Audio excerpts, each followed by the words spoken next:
Hello, today we'll be looking at one of the most influential models in language education, namely Paul Nation's 4 strands. Whether you're an English teacher, a language learner, or just somebody interested in linguistics, understanding these 4 strands will completely change the way you think about effective language learning. So grab a coffee, settle in, and let's explore what a truly balanced language course looks like. So, what are the 4 strands? Paul Nation, a New Zealand researcher in vocabulary acquisition and second language learning, proposed that a well-balanced language course should consist of 4 equally important strands.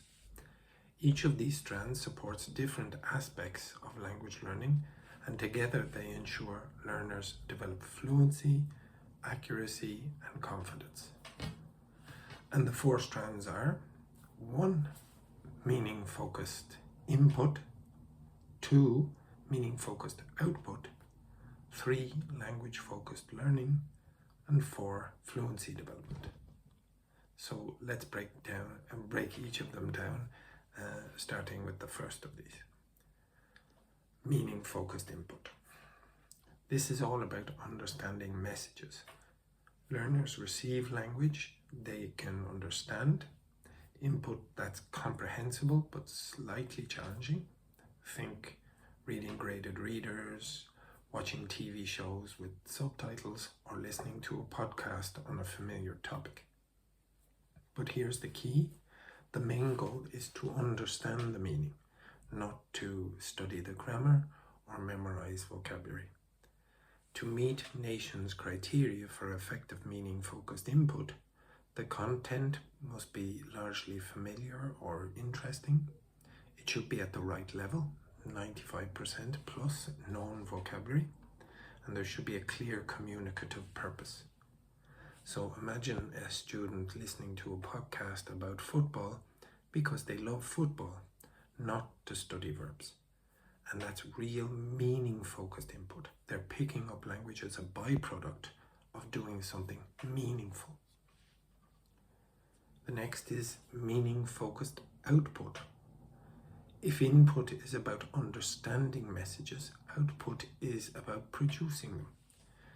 Speaking and writing to communicate.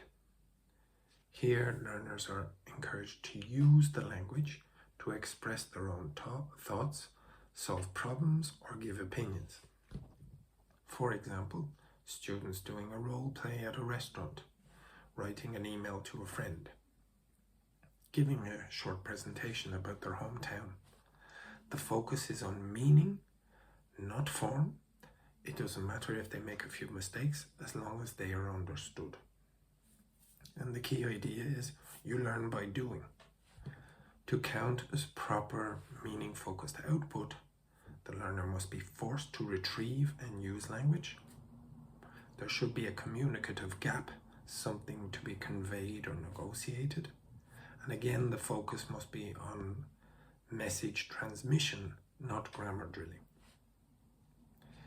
The next is language-focused learning. Here's where explicit instruction comes in: grammar, vocabulary, pronunciation, spelling, and form-focused practice. This is what most traditional textbooks emphasize, but according to Nation, it should only take up about 25% of the course.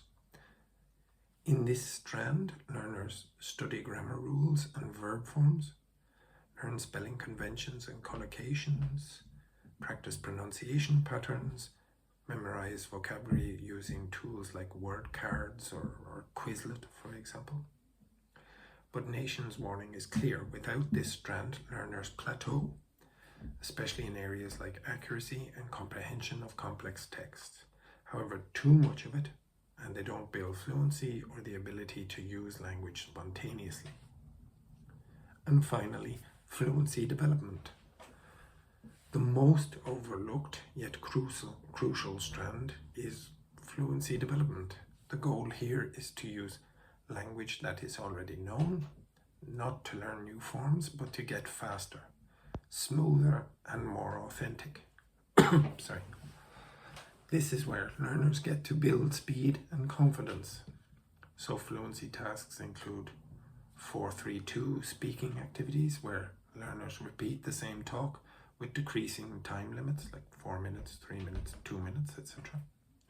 Timed writing, for example, write about your weekend in exactly 10 minutes. Listening to familiar audio again and again to increase processing speed. Skimming and scanning for specific information. And these tasks should feel easy because the goal is not challenge, but automation. Just like training muscles, you're building stamina.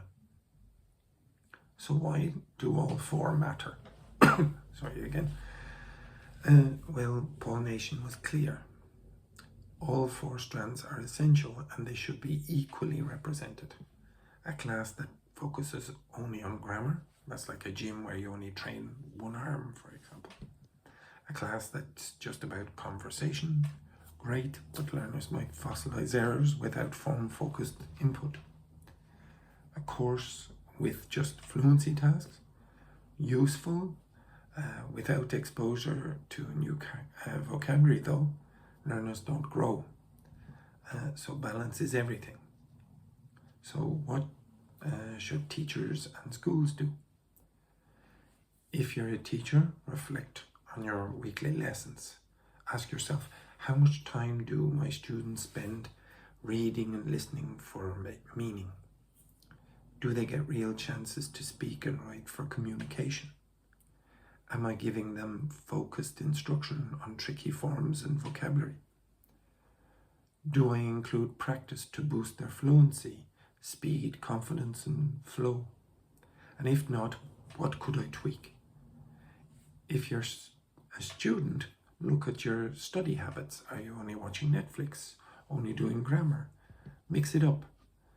Nation's research is clear. You need all four.